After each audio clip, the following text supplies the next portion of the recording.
አማራ ክልል በመካነ ሰላም የተፈጠረው ግፍና አሁንም በዛው ላይ መሆኑን ስንሰማ ሁሌ ራሴን የምጠይቀው አንድ ጥያቄ ነው። አማራ ክልል ውስጥ ሃይማኖት የማንነት መገለጫ ዋነኛ ሆኖ ሙስሊሞች ከሞጣ ጀምሮ ጎንደር፣ ዛሬ መካነ ሰላም በየጊዜው ጥቃት ይደርስባቸዋልና የዛ ክልል ሙስሊም ክልሉ የት ነው ብዬ ጠይቃለሁ። አማራ ክልል ውስጥ በሃይማኖቱ ጥቃት የሚደርስበት ከሆነ ሌሎች ክልሎች ደግሞ ማንነት ዲፋይን የሚደረገው በብሔር ከሆነ የአማራ ክልል ሙስሊም ቦታ አልባ ሀገር አልባ አየር ላይ የተንጠለጠለ ለሱ ሊቆምለት የሚገባ የሌለው ሆኖ እናገኘዋለን። ይህ በጣም ያሳዝነኛል።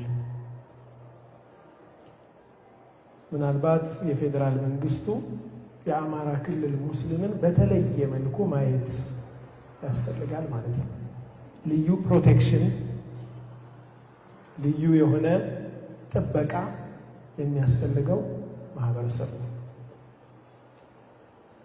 ሀገር እንደ ሀገር ለመቀጠል በህዝቦች መካከል ያለ ትስስር፣ ማንነትን መቀበል፣ አይደንቲቲን ማክበር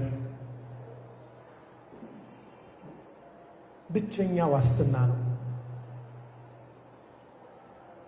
ኢንጀስቲስ ሳምዌር ኢዝ ኢንጀስቲስ ኤቭሪዌር።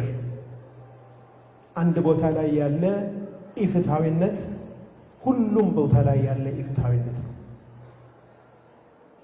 ዛሬ በሙስሊሞች ላይ የተፈጸመ ግፍ ነገ በሌላው ላይ ያለመፈጸም ዋስትና የለው።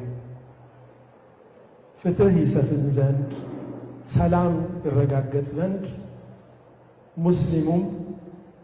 ሙስሊም ያልሆነውን ማህበረሰብ እጅ ለእጅ ተያይዞ አጥፊዎቹን ኖ ማለት ያስፈልጋል።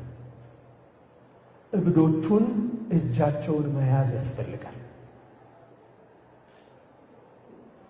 ይህ ለሀገር ሲባል ለራስ ሲባል የሚደረግ ነው።